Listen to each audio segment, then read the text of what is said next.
отанымыздың ошағы. Отбасында адам бойындағы асыл қасиеттер жарқырай көрініп қалыптасады.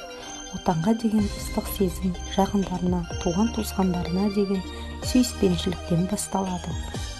Жанұяның басты міндеті қоғамға пайдасы тиетін, елін сүйетін, әлемге жақсылық жазайтын азаматты тәрбиелеп шығару. Тәрбиенің бәрі отбасыдан басталады. Отбасы бұл қорған. Өйткені жанұя мүшелері сізді кез келген жаудан қорғауға дайын.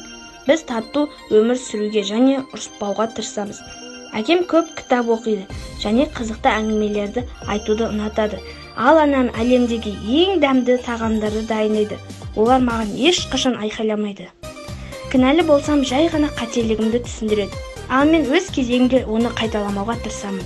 Менің ойымша дүниеде отбасыдан маңызды еш нәрсе жоқ.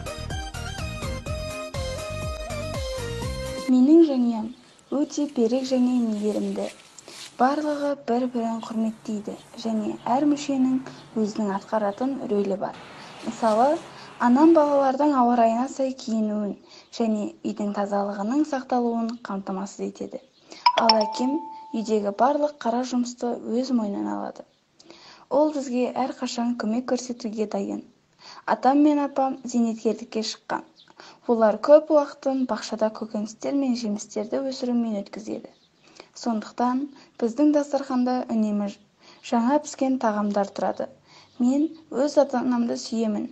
Біз бақытты отбасымыз.